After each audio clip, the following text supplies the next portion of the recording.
Become a sustaining member of the Commonwealth Club for just $10 a month. Join today.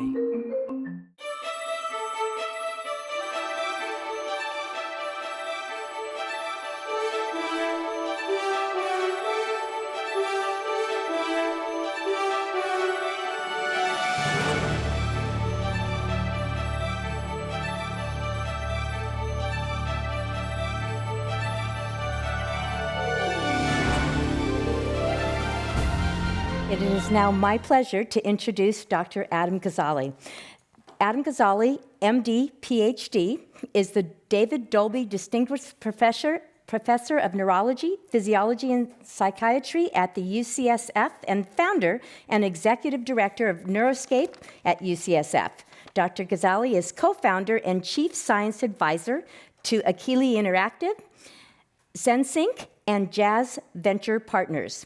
He has been a scientific advisor for over a dozen companies, filed multiple patents, notably his invention of the first video game cleared by the FDA, authored over 150 scientific articles, and delivered over 675 invited presentations around the world. He wrote and hosted the nationally televised PBS special, The Distracted Mind, with Dr. Adam Gazzaley, and co-authored the 2016 MIT Press book, The Distracted Mind, Ancient Brains in a High-Tech World. Winner of the 2017 Prose Award. He is the recipient of the 2015 Science Educator Award and the 2020 Global Gaming Citizen Honor. Welcome, Dr. Gazzaley.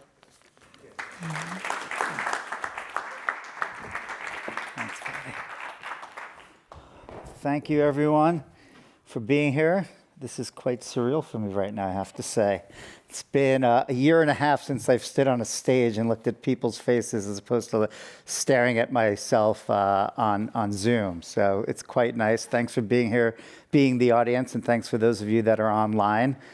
It feels great. It really does. So hopefully this is the trend that we're heading in. So I have a really fun talk. It's a new talk that I'm sharing with you, a lot of new content. So we'll get through all of this together. And I promise you there are very positive notes in this talk. But I'm not going to start with those, unfortunately. I want to just start by leveling us with some of the negative. And that is that I feel our species, and I believe this for a while and written about it, is in the midst of a crisis. And not just the external crisis that we're all aware of in the planet we're living on, but an internal one, a crisis of mind, or what I call a cognition crisis. So when it comes to both understanding and also enhancing our cognition, we're tragically lacking. And I want to be clear that I'm defining cognition very broadly here. Our attention, perception, memory, our creativity and imagination, decision-making and reasoning, stress and emotional regulation, empathy, compassion, and wisdom. And we're paying a great price for this. Over 500 million people on this planet are suffering debilitating effects of impaired cognition. And the burden is increasing, notably dementia and memory impairment in our seniors, and anxiety, depression, suicide, and attention deficits in our youth. And what's now clear is that all of this has been aggravated by the COVID pandemic. But this crisis actually extends beyond the clinical and touches all of us. I would say that limitations in long-term thinking and critical decision-making and empathic concern are clear to see just by reading the daily news. And so when we think about this problem, how can we frame it? I would say that it deserves to be positioned as a grand challenge, on par with other pressing global priorities. Because if we can't focus our attention in a sustained manner and make creative, wise, and future-oriented decisions that prioritize others over ourselves, we'll never address complex, time-delayed crises like climate change, no matter how much information we acquire. So it's critical and urgent that we enhance our cognition. The solution that I want to share with you today that we're going to dive into is that I think that this can be accomplished by evolving a fundamental aspect of the human condition, and that is experience. For thousands of years, we humans have been creating and ritualizing experiences to enrich the quality of our lives.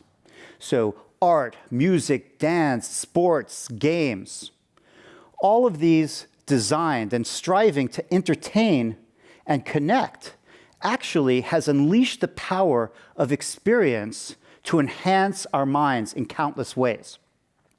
We've also intentionally designed experiences to support our mental health. Notably, central tenet of the ancient and widespread practices of meditation is release of suffering from unhealthy states, grief, stress, fear, craving, and clinging. Despite a long and rich history of experience as a solution to the cognition crisis and to improving our cognitive abilities, today, the dominant paradigm is that there is a magic pill out there that will cure our ailing minds. We just have to find it, but we will find it. I want to back up and understand how this has happened, how experience has become sort of marginalized as a tool while we have this magic brain pill that I think about. And if we look back 100 years ago, a little over 100 years ago, there were two dominant views that neuroscientists had at the time that turned out to largely be false. The first is that neural communication was largely or completely electrical, and the other was that after critical stages of development, the brain was fixed, and if there was any changes, it was only one of decay. But seminal discoveries, pretty much around 100 years ago, gave life to two new fields, neurochemistry and neuroplasticity. Neurochemistry showed us that the main signaling between neurons were chemicals, and neuroplasticity, that our brains were capable of adapting and evolving and changing itself throughout our lifespan. And this occurs at every level: its chemistry, its structure, its function. We know how powerful experience-driven neuroplasticity is, so that even witnessing one single tragic event could detrimentally impact the functioning of your brain for the rest of your life. We call this post-traumatic stress disorder, or PTSD. Now, over the last 70 years, both of these fields have become dominant in neuroscience, and their mechanisms are deeply intertwined. Despite the equivalent credibility of neurochemistry and neuroplasticity in these fields, their translation into medicine for the mind has been very polarized, such that neurochemistry, delivered as molecular medicine, and the pill became mainstream. But neuroplasticity, delivered as what I describe experiential medicine, and the session became marginalized as alternative. So let's try to understand why that is right now, because if we ever want to try to change that, it's helpful to really look under the hood and analyze what has occurred to lead to this split, even though the scientific basis of both of these are equivalently strong. When you think about molecular medicine, it has some very powerful assets going for it. So the first is that it really rode on the success of pills and molecular medicine in other fields of medicine, notably infectious disease. So if you can take a pill to fix and help with an infection, why couldn't you take one just to cure your depression? And thus, a pill for the mind sort of fits the model of what we think medicine should be like. It's also so convenient. If you could just take your medicine in a second a day, right after you brush your teeth, it appeals to the lazier side of our nature. And pills and molecular medicine can be easily formulated, distributed, and blinded, making them very accessible, reproducible, and testable in randomized controlled trials. These are really, really powerful assets and really underlies the multi-billion-dollar global industry of the pharmaceutical market that really has sort of capitalized on these strengths. Interestingly enough, these same assets are the weakness of experiential medicine delivered via the session. So it does not fit the model of dosing it or cutting it. It's far from convenient. It takes work and time. And because most of these experiential medicines, or up until recently, are delivered by a human expert, there's a lot of limitations on the accessibility, the reproducibility of it, and also its testability. And so this is where we stand and have standed up until around a decade ago, when what happened is noticeable challenges occurred in the paradigm. The first is that they're poorly targeted. So for 70 years, we've been trying to develop molecules that target the neural network in the brain, which is the underlying computational unit of how the brain functions, and we have failed. And therefore, what we have to do is increase our doses to very high levels to get the effects we want, and then we get pretty much just as many side effects as we do effects. Because of the challenge in finding targeted solutions as well as the side effects, it drives up the cost of R&D and leads to the very high prices and expenses of molecular medicine. It has also proven very difficult to personalize it, to monitor it remotely, and to adjust it out in the world. And these challenges, we've been trying to flip these cards for the last 70 years, trying to get there, and we failed. So now we're at the point where most or many of the major pharmaceutical companies have withdrawn their resources from research and development in this domain. Not because we have the solution, just because of these challenges. And so I propose that we need to have all of these assets in our medicine, and this is what we do not have right now. And so what I want to propose is that an ancient reformulation, a modern reformulation of the ancient approaches of experience can be applied to this. So I'll call this technology-enabled experiential medicine. So I want to pause here, right? Because technology has challenged us in many fundamental ways. Distraction and depression, I'm talking about information technology, but also misinformation and privacy. On the distraction side of it, I wrote an entire book on this topic called The Distracted Mind, Ancient Brains in a High-Tech World. So there's some challenges with technology as a solution here, but it doesn't mean that we can't reimagine how technology can play a role in this regard. I would say we're actually at a pivot point in terms of modern technology being reapplied in such a manner. And so it's important to think about how our technologies can be used to elevate us as humans and not diminish us. There's a particular type of technology that I want to talk about now that can be created to build experiences. And that is what I describe as the closed-loop experience.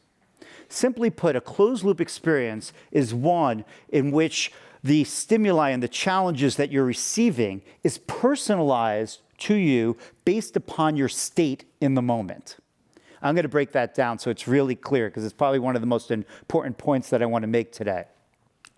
Let's show this in a model. So here you are, your brain, having a closed-loop experience that's being delivered by a technology, in this case on a tablet. What's happening is while you're playing this game and having this experience, aspects of your state, your stress, your emotions, your performance are being collected. And this could be your facial expression, your brain activity, your physiological recording, and this could be done with devices that you're either wearing or on or sitting on your peripheral devices. And what this is doing is being fed into a processor and then fed back to you essentially in real time to update the environment based upon your data. The sensations, what you're seeing and hearing, the challenges that you're receiving, and your rewards. This is the closed loop experience, and it creates a very personalized target experience for you that changes over time. And we can take this very complex data loop that exists and bring in machine learning technology, machine learning, so that we can really drive the level of personalization. I would say that there's no better use that I can imagine for AI than this, HI, Advancing Human Intelligence. So I want to be clear here, to just break it down, that it is the stimulation and the mechanics of the interaction that activate brain networks selectively. This is something that we have never accomplished ever before with a molecule. And then it is the adaptive aspects of the closed loop that put pressure on those neural systems to change, harnessing your inherent brain plasticity to optimize your function over time. So this is the basis of what we have been working on, a closed-loop experience to improve function. I would propose that this type of experience can have all of these assets when delivered as medicine. So we would have accessible, convenient, and inexpensive mobile devices delivering reproducible, targeted, and personalized treatments that are easily testable, adjustable, and monitorable. So there is a lot there. We don't have time to break down all of these elements, but this is the goal, and this is what I think we can accomplish with this type of experiential medicine. Now, these as a conceptual basis is one thing, but if we really want to change expectations, how people think of medicine as not a pill, but an experience, we really have to have real-world examples. And so expectations require us building, developing these tools, and then testing them with rigorous scientific methodology. And that's what I want to talk to you about now. So I'm going to take us out of the abstract domain and give you some real examples from my last 13 years of building closed-loop experiences with technology to show that we can improve cognition in a meaningful and sustainable way.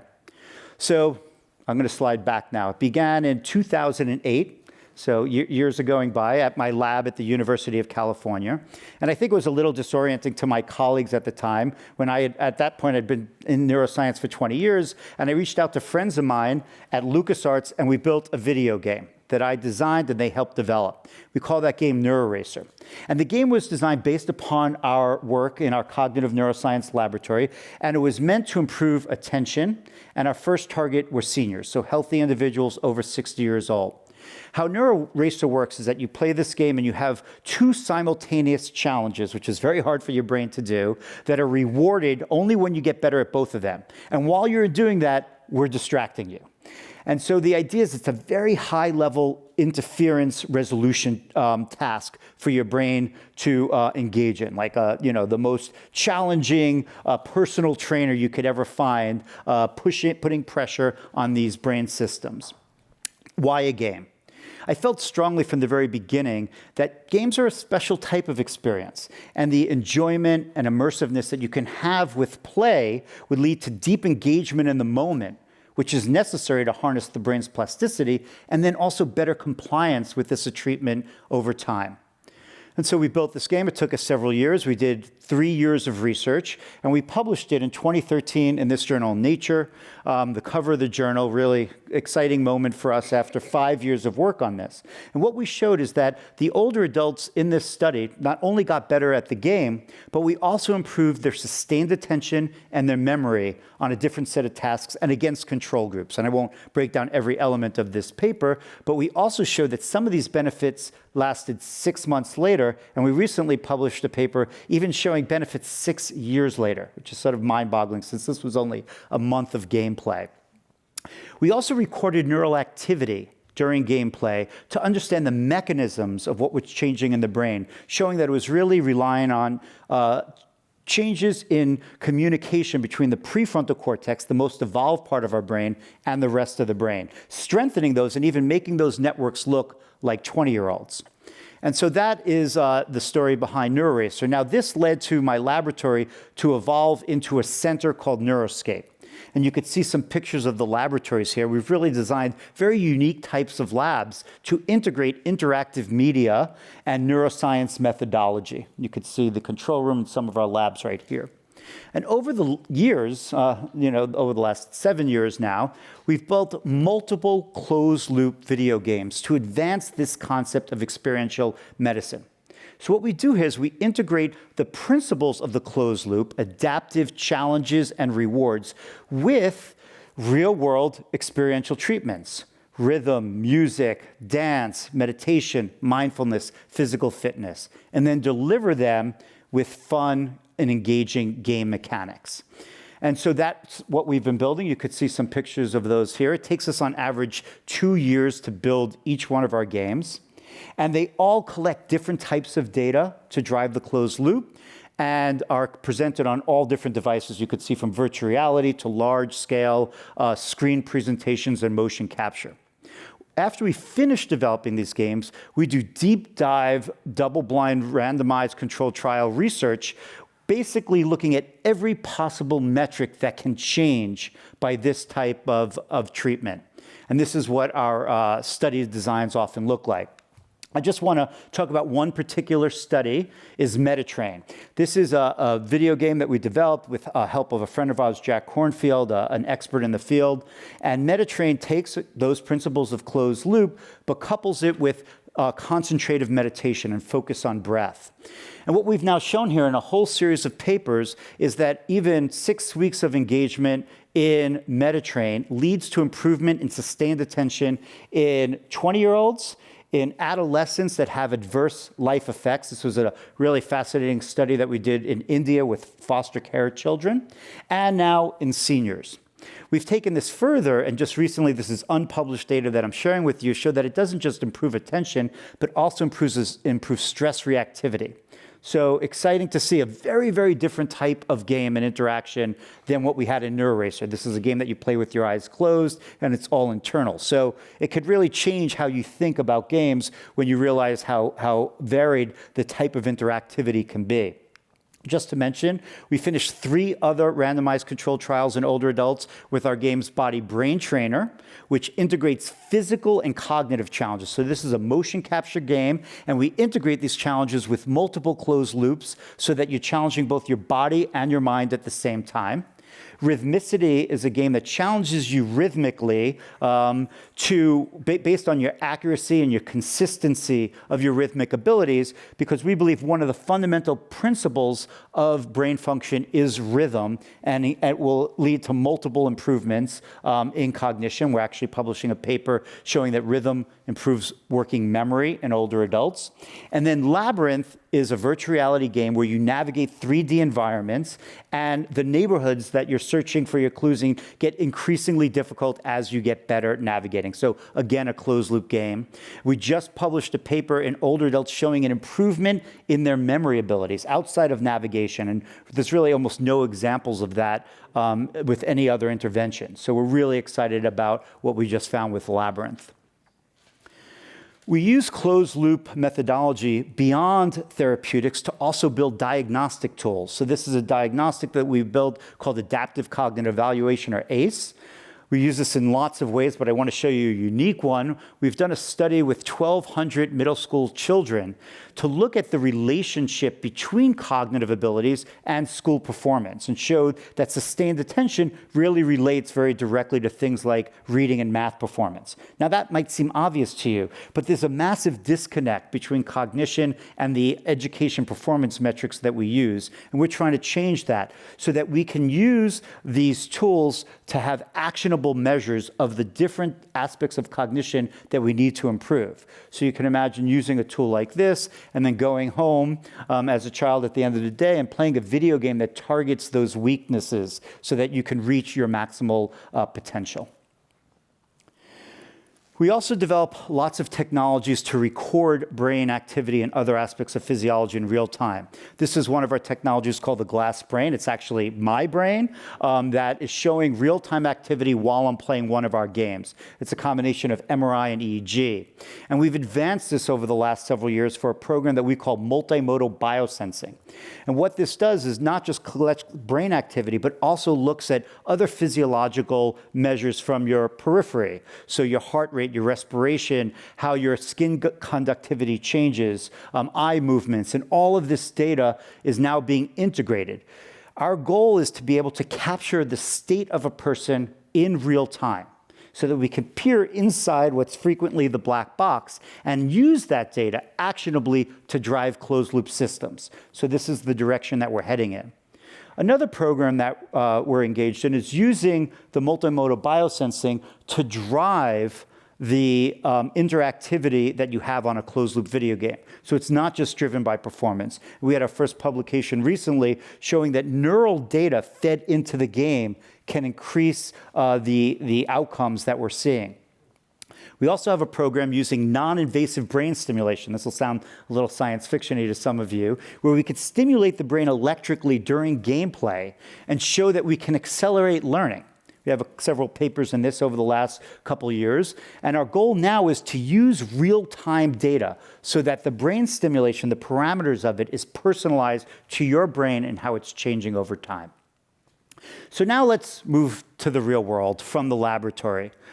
Over the last decade, my goal has been not just to do research and build the technology in the ivory tower of academics, but to get it out into the world, and realizing that you can't do that in a university alone. This is where you navigate that complex relationship between academics and industry.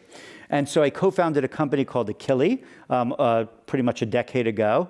And what we've done is take the very same mechanics and interactivity of NeuroRacer and create a much better game, one with higher levels of art, story, music, reward cycles, usability, delivered on an iPad, so much more accessible. So this game has gone through many clinical trials. I'm not even an author on most of these. These are being done in many other universities on all of these clinical conditions that you see. Perhaps most excitingly is the work that's been done on ADHD. This was led by a researcher, Scott Collins, out of Duke, showing that the same type of effects that we were seeing on our seniors with NeuroRacer, we see on children with ADHD using this game, which is called EndeavorRx. So an improvement in their sustained attention abilities and also real-world functional changes have now been seen in several studies. And so all of these publications have occurred since that original Nature paper, showing that in multiple populations, we're finding these same effects. They're not just limited to seniors, which is, the most exciting part of this, is that you could work on a cognitive system like attention and then see benefits across the multiple populations that have attention challenges. I'm proud to announce that as of last year, we now have moved this technology to the FDA and have the first cleared digital treatment for children. This is a treatment for ADHD, and the first ever FDA cleared video game. So this is the first time I get to say this on a stage, so it's very exciting. I was looking at some of my old talks here at the Commonwealth Club, since we've been doing this for 12 years, and I've seen so many talks where I'm like, one day we may have this first ever FDA-approved video game. So it's really gratifying. That was a little silver lining during COVID for us, is to get this approval. And now we have the very real challenge of getting this prescribable video game, right, written by a prescription from a doctor into patients' hands. And that has started already, and it's going really well. So very exciting. Outside of the intense interactivity that we have in our video games, I'm also very interested in passive experiences. Not all experiences have to be active. And the one that's most interesting to me is nature. Now, not everyone has access to nature. I'm a big fan of time in real nature. And there's some really exciting data showing that nature can have benefits on stress and mood and even restoration from cognitive fatigue.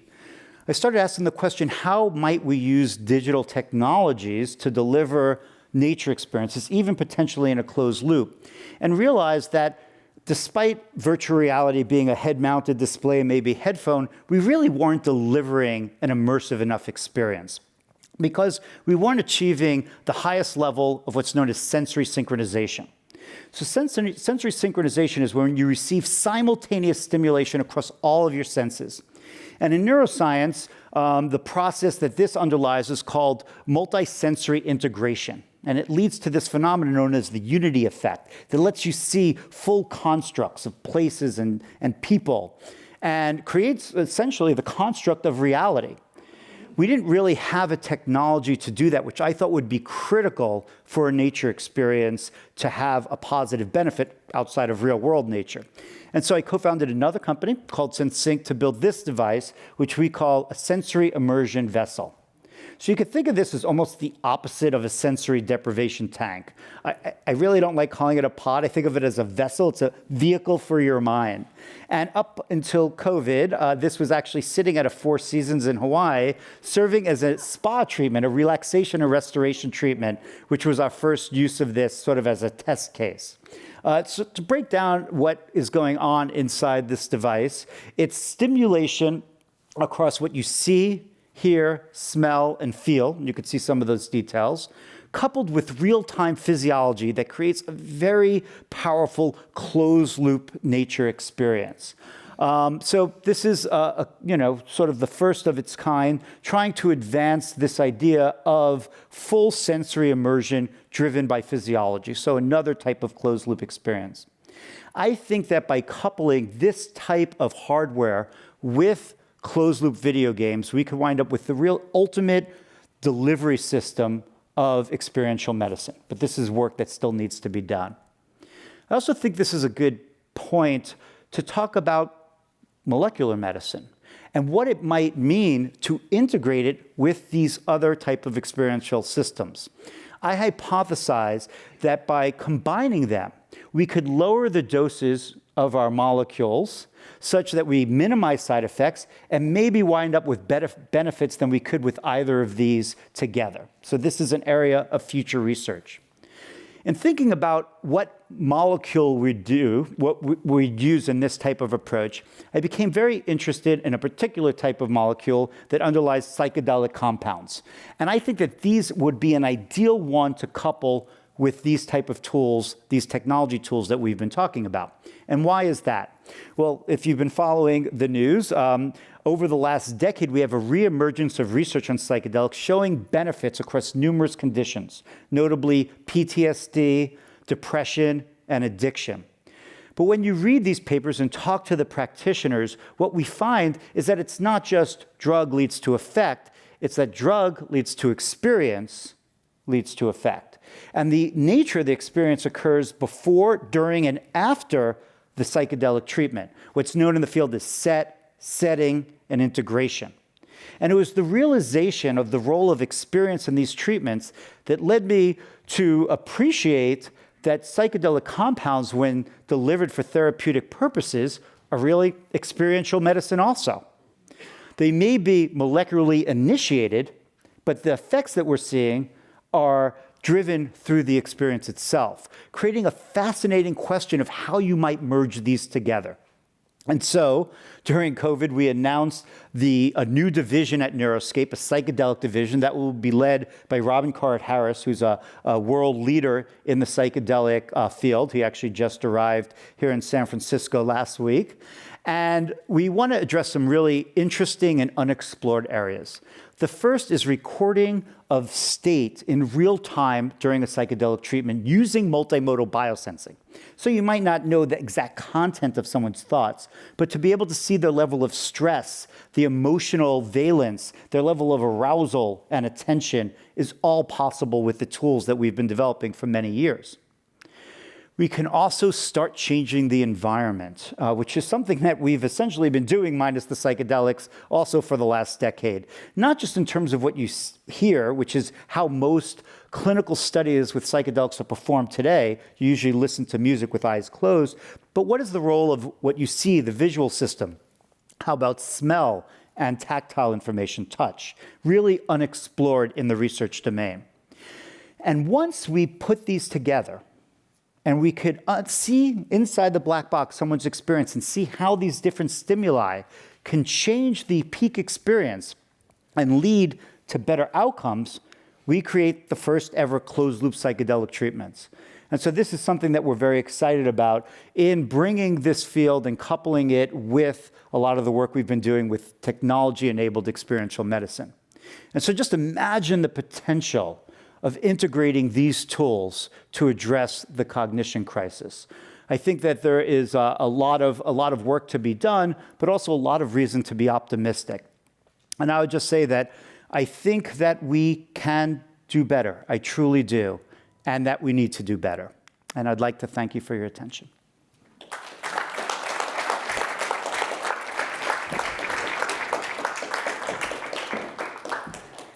That was wonderful. Thank you, Adam. That was a lot of information, wasn't it?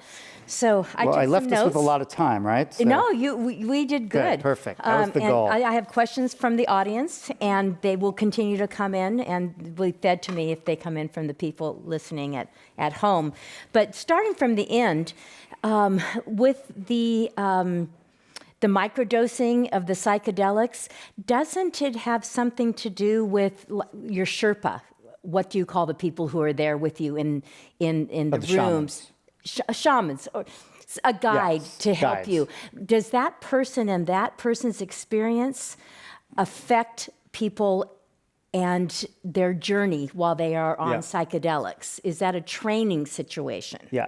Okay. So there's a lot there. I'll unpack it. So Okay. there's lots of different doses that psychedelics could be delivered. The whopper dose, the major psychedelic dose that gives very strong cognitive and perceptual effects, is what's largely studied in the clinical trials. And there, the experience is not subtle, and there's a whole emerging scientific literature on what's occurring in the brain to lead to positive benefits besides just entertainment value. And so there's changes in plasticity as well as a shift in perception that allows many people to break through on some areas of stickiness and beyond stickiness, like really being pathologically impaired by things like depression and post-traumatic stress disorder. And so we're working all over the world doing functional brain imaging to understand what are those neural mechanisms that lead to the positive benefits so that we can optimize. So that's the major dose. Now, you mentioned microdosing. Yeah. There's a lot of interest in taking doses that are subperceptual. So that's how we tend to define microdoses. Also, mini doses, which are somewhere in between. The microdose is still somewhat controversial in terms of its benefits. There's a lot of work to be done. It's an area of interest of ours. And I'm especially interested in maybe coupling microdosing that are not giving perceptual effects, but maybe have positive effects on neuroplasticity with the type of video game treatments that we're working on. So that's an area that we're looking to explore. So it depends on the dose. Now, most of the shamanistic practices in indigenous cultures that have been done for thousands of years using psychedelics are with much higher doses than microdoses. And there it is felt that the role of the shaman, and not just as an individual, but in terms of the environment, once again, the set and setting, what music is being played, what scents are delivered, is dance involved, other aspects of ritual, that these ingredients are critical for the positive outcomes. And so in practice, not manipulation, but guiding of a person by changing the environment is part of, it's standard. Mm-hmm. It's exploration in research and prospectively designed studies to understand that is almost non-existent. Mm-hmm. And so that's the opportunity that we see at Neuroscape, is to really look under the hood and understand how these different elements of set and setting might be used to optimize the outcome. And there's just, a lifetime of work to do there, but that's one of our main goals. Well, I read something not long ago saying that the psychedelics can help people with depression for months afterwards. So I think what I was meaning to ask, rather than Sherpa or shaman, was just, is this another aspect of the medical profession that we are going to have people who aren't indigenous people, not actually shamans, just people who are going to be trained in Yes. guiding people through this experience? Yeah, so that's a great question. So how most of psychedelics are now being delivered in the research trials. Now, I want to make clear that these research trials are being done at all levels, including what's known as the phase 3 trial, which are studies that are designed to get FDA approval of a medical device or a drug, sort of similar to what we did with our video game. That's happening right now. Notably, MDMA, which is commonly known as ecstasy, for the treatment of PTSD. A paper was just published. Actually, the lead author in that Nature Medicine paper is Jenny Mitchell at Neuroscape at our center. And then Robin Card-Harris just had a paper with psilocybin, which is the active ingredient from mushrooms, that is being tested at phase 2 now, advancing to phase 3 for the treatment of major depressive disorder. So the goal is that those will become medicine. Now, to answer you, I didn't talk about that level of detail. I just wanted to get that out there. Now, these are not the type of medicines that you give someone and say, go home and, good luck with that. Tell me how you're doing in a month. They are always given in the setting of a therapist that are well trained on how to guide someone, support someone during one of these pretty profound treatments. So similar to what a shaman does in some ways, it's part of every clinical trial. So yes, there's going to be and there are already, like MAPS, the organization that has been advancing the MDMA research that I described, has full training programs on how to help someone develop the skills to serve as a guide in these research trials. Now, most of all of this, except for ketamine, which is now available as an FDA-approved treatment for depression, is in the research phase. But everyone's looking at a not distant future where these compounds will be coupled with therapy in some way and delivered as treatments, maybe as soon as the next couple of years. Okay. And this is probably a state's issue, but it's legal in some states and not legal in others?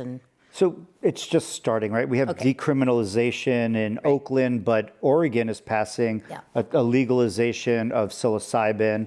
That's not only clinical, it could also be for well-being outcomes. And that's just happening now, and still putting together how that is going to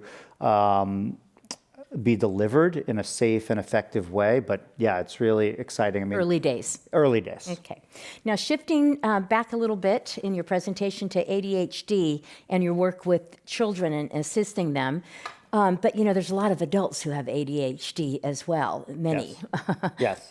And I'm just wondering how this might potentially help adults. Yeah, so we are already doing those studies. They're looking good. We've done a lot of work in adults, and NeuroRacer was done on seniors and improved attention abilities.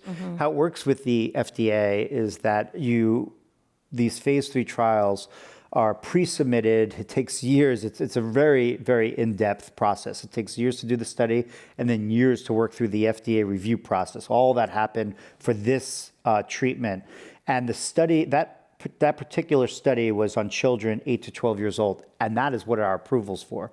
So their approvals are very narrow, maybe unfairly so, maybe fairly so. There's a lot of debate about that, especially when you have such a low side effect treatment like this. In either case, the reality is that we need to expand the indication by doing additional studies in other populations and showing benefits, and that's being done right now. So we hope to expand that treatment to all age ranges with ADHD, and then all the other clinical indications that we're already seeing benefits in, like depression. We have data for multiple sclerosis, early dementia, so all that work is being done.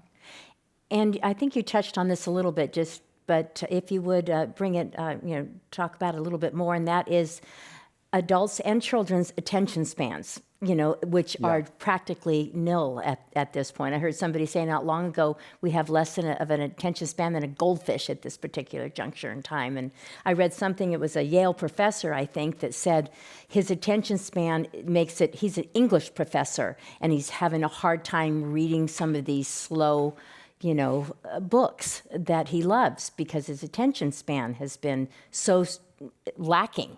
So what do we do about that? Yeah, so this is one of the main topics that I really spent years working on before a lot of the closed loop method, technology work that we're doing now as a solution. Was really analyzing brain activity in people from all different age ranges and showing how impaired our attention abilities are.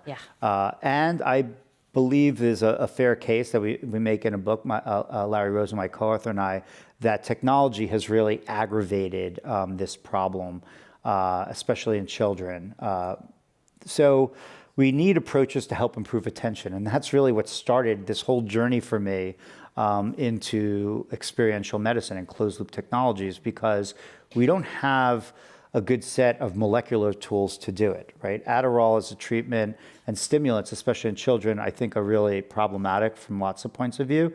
And they come with lots of side effects. A lot of people, they don't have benefits, and they do help some people. So I'm not dismissing it. I think my message here is that we just need to expand the tools that we have. So I would hope that approaches like our MetaTrain meditation approach, our physical fitness, all the papers that we'll have coming out over the next couple of years are all tools that can improve attention.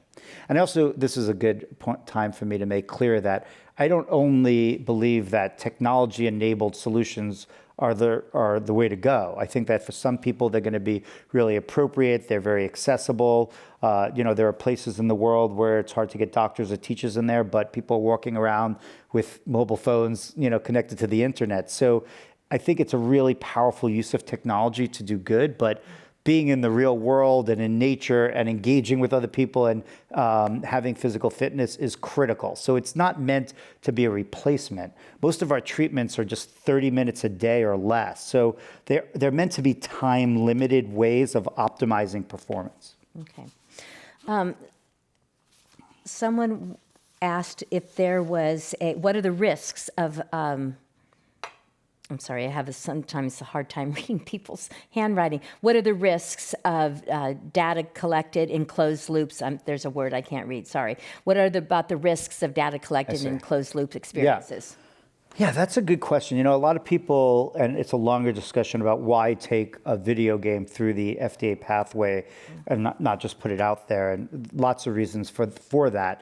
But one of them is that it's not necessarily a given that there couldn't be negative side effects or negative implications of a game like this. And I would say it would be irresponsible to say on one hand that you could have such positive benefits that it would serve as a medicine to not think that it could have negative consequences. It's not really the way things work. So we look very carefully for negative side effects and don't see them for the most part, but it doesn't mean they're not there, and we're going to keep looking. So one of the reasons of going through the FDA pathway is to treat it seriously like it deserves to be, and where you're not just looking for efficacy, but looking for side effects, and we'll continue to monitor those over time. And so, one of the negative implications are that the closed loop system and plasticity doesn't have a morality. There's no good or bad. It's going to change in the direction that you push it. And hopefully we're pushing it in the right direction, but these systems could be designed to decrease abilities and performance just as easily as benefit them. So, I think it is responsible that any new technology really be evaluated ethically for its negative consequences. And I think that we're doing okay with this right now, but we're very mindful of the potential negative impacts it could have on the brain as well. Okay. This is a question from someone you know. He says from a Mickey McManus, an old Autodesk. He says it's a geeky, quirky question. Does the glass frame for the SenSync Fuse, I can't read this word, a parametric model or a layered model? I don't know what that means, but you can explain it. Yeah, so right now we're in a phase of exploration of our multimodal systems where we are exploring all the different potential avenues of integrating these signals. So the challenge is that each of these tools have different time signatures, different sampling rates. And what we want to do is integrate them in real time to give a composite measure that has meaningful information. And so we're looking at both of those models to determine which is most successful at really giving us interpretable state information. Okay. Someone asks, a great question, how can clinicians begin to prescribe and enable FDA-approved gaming treatments today?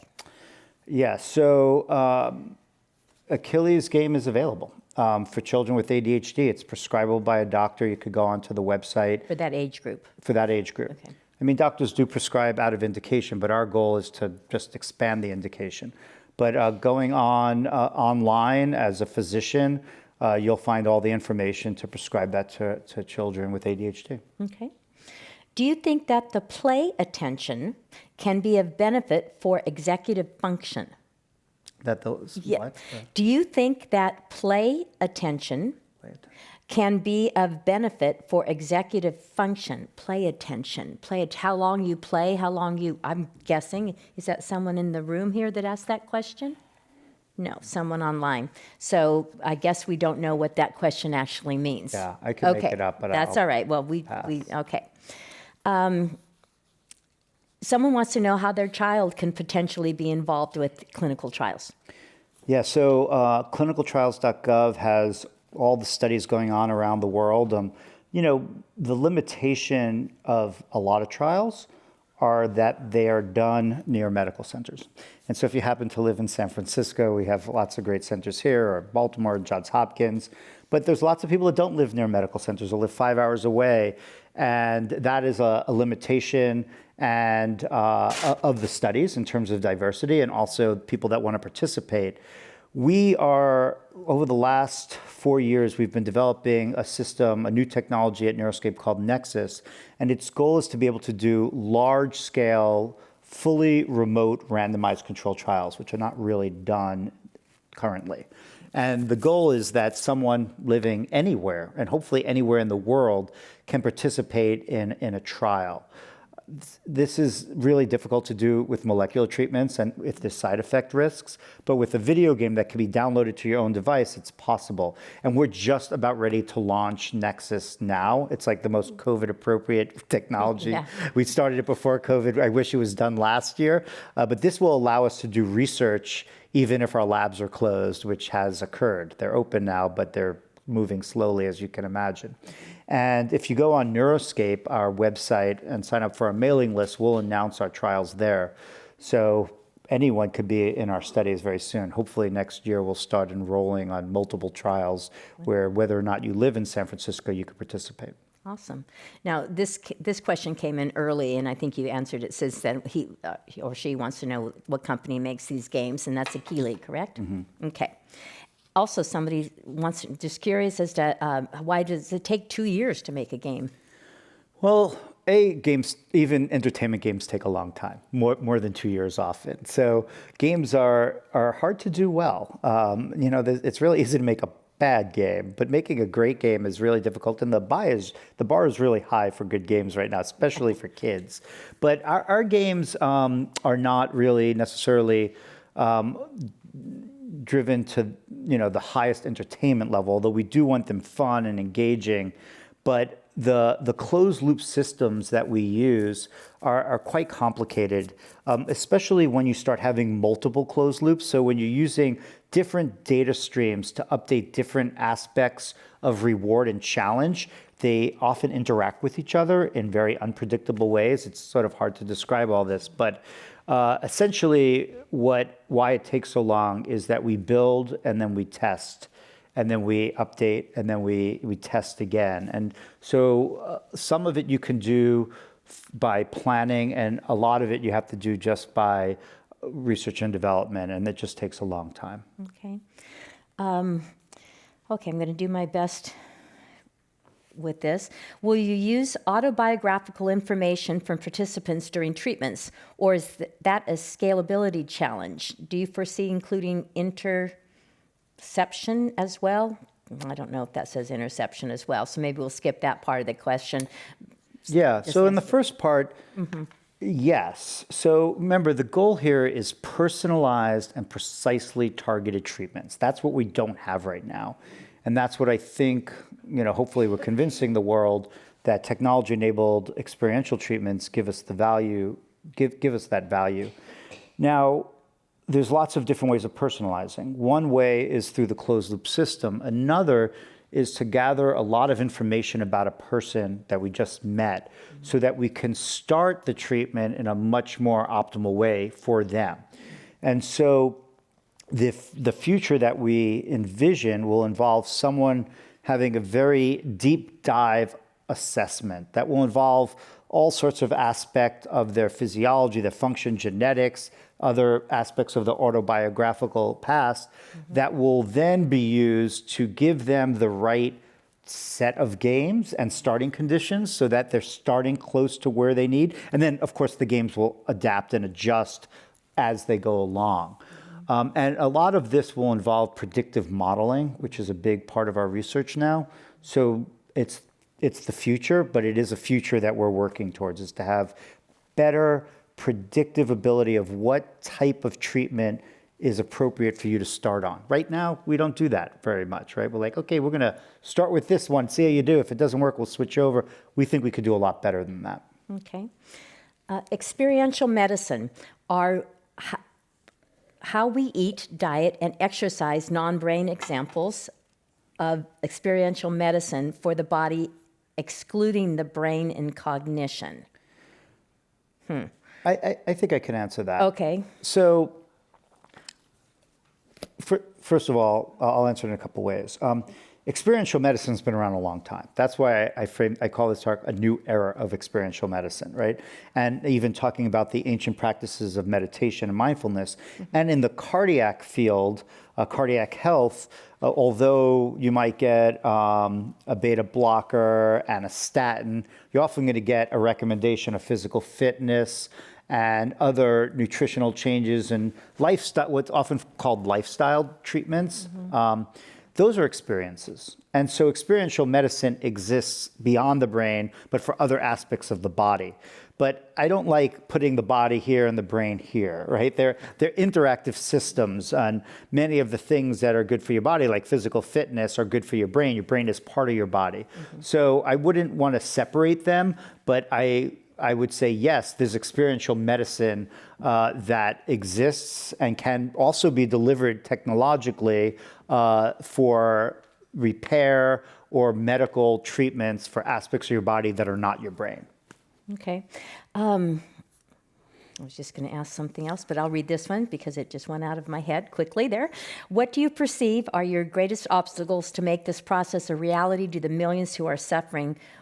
What else do you need? Well, that kind of piggybacks to what I was curious about too, is that how does this help the average person? How do we get to people who live in this country who don't have access to everything that we have access to right here?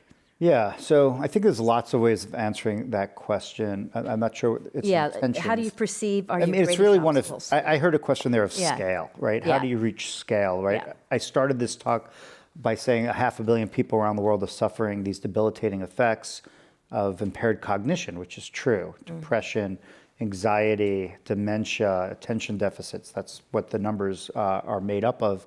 And it's hard work, right, to scale at that magnitude, but that is another opportunity of technology, right? That, this is unlike the pill that has to be delivered in places that's hard to reach. As I said, people have devices already. So software as medicine has that asset in that people are sitting with the device. They can be downloaded effectively. And, there will be accessibility challenges and equity challenges, of course. And that's something that we spend a lot of time talking about, of how to deal with, socioeconomic differences in people that have different access to devices. But the good news is that the tech world and the entertainment world and the communication world are doing a lot of the work for us by decreasing the price and the distribution. So I think that scale is going to happen through a lot of hard work, but over time.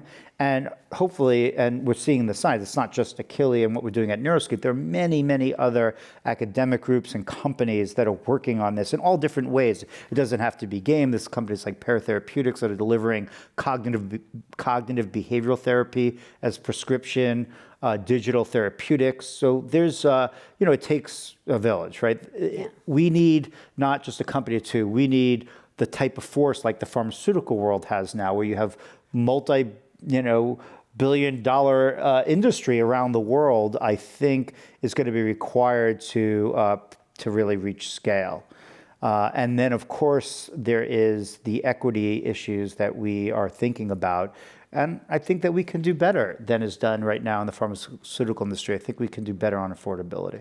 And back to the previous question, a couple questions ago about diet and exercise, I heard you say one of our first talks of 12 years ago here that the best thing you could do for your brain is exercise. Mm-hmm. So, I mean, you have stressed that before too, and anybody can do that. Mm-hmm. I mean, for the most part. That's another way of answering the question. It's that, these are a set of tools that we will show through research have very targeted benefits. And I think that we can make those benefits available beyond people with clinical conditions. That's yet another way of answering that question. How do we move beyond the medical model to the well-being and the preventative model? All that, I think, is possible.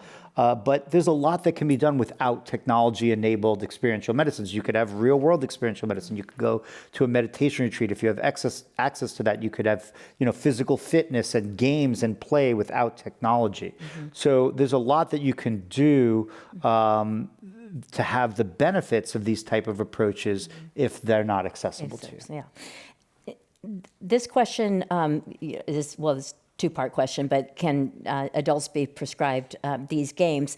But the second part is about TBI, traumatic brain injury, and does your game help restore or gain vision impairment? And on that, I'm going to add a little question that I have to tag on to that because I have an interest in traumatic brain injury. So TBI, do they help? And is it a periodized thing, protocol? Right.